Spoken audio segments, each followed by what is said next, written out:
eye bags, and facial asymmetry.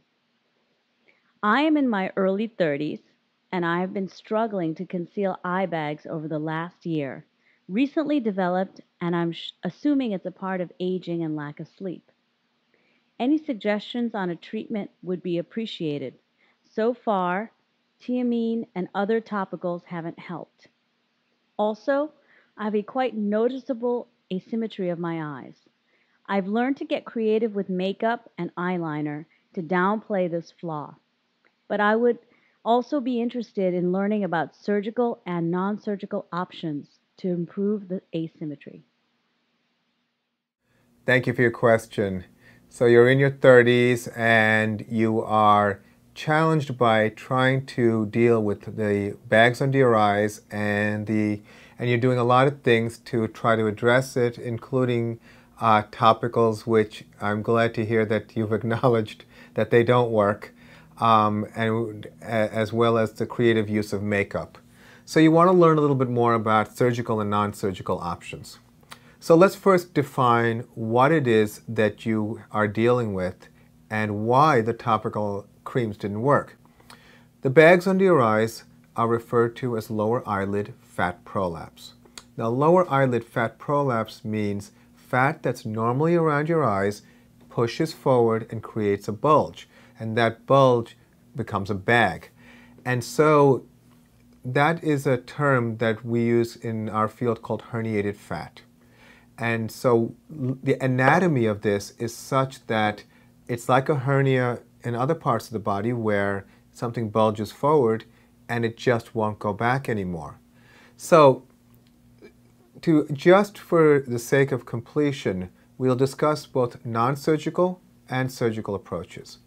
Non-surgical approaches that have gotten popular recently include the use of a material like a hyaluronic acid, such as Restylane. Now, what Restylane does is we place it strategically in an area called the tear trough. And when herniated fat is just slight, you can camouflage a little bit that area with Restylane. Now, from the photos you submitted, I suspect it would be difficult to fully camouflage the puffiness under your eyes.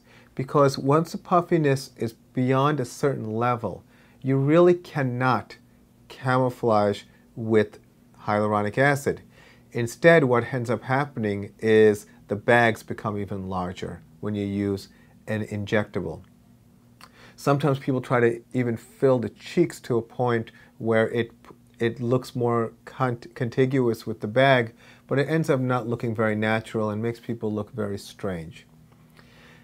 From my assessment with your photos, if you were to come to my office, I would probably suggest a procedure or a combination of procedures. One is called transconjunctival blepharoplasty. Now, transconjunctival blepharoplasty is the structural reduction and sculpting of the fat pockets under the eyes, so from the inside of the eyelid. This way, there's no outside incision. And by doing that, someone seeing you would never know that you had eyelid surgery. In my practice, I also combine this procedure with the placement of platelet-rich plasma, which is your own blood, which is spun down and concentrated. And what that does is it creates this stimulation of growth factors and blood supply to the skin so that the skin quality improves.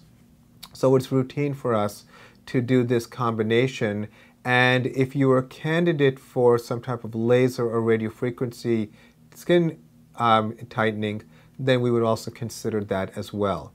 I see those as more definitive procedures.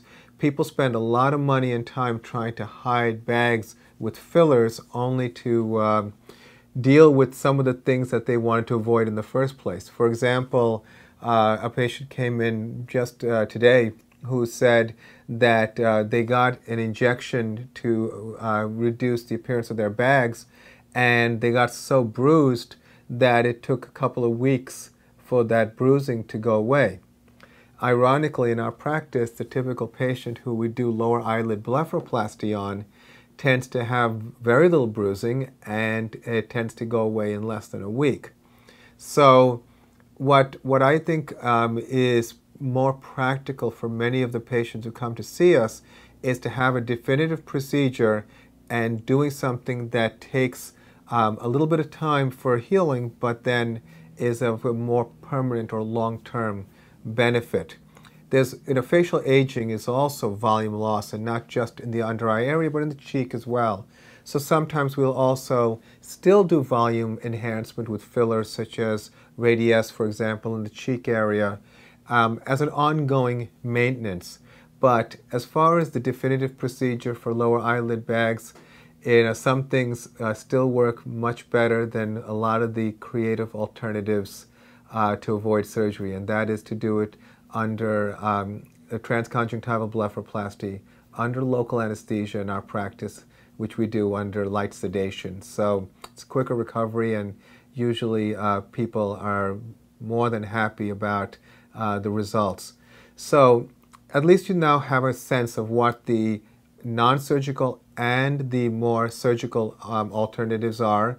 And I would recommend you meet with some cosmetic surgeons, and I have that little bit of a bias because surgeons, unlike non-surgical physicians, can do all the non-surgical procedures in addition to the surgical procedures, and so there's less of a bias there.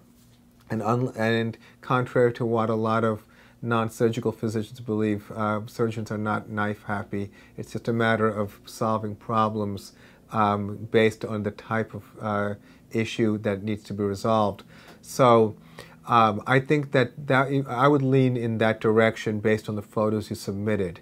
So meet with some surgeons and get some idea of what the options are, and get a sense of the style in which the surgery will be done. There's more than a few ways to do lower eyelid enhancement. And so I hope that was helpful, and thank you for your question.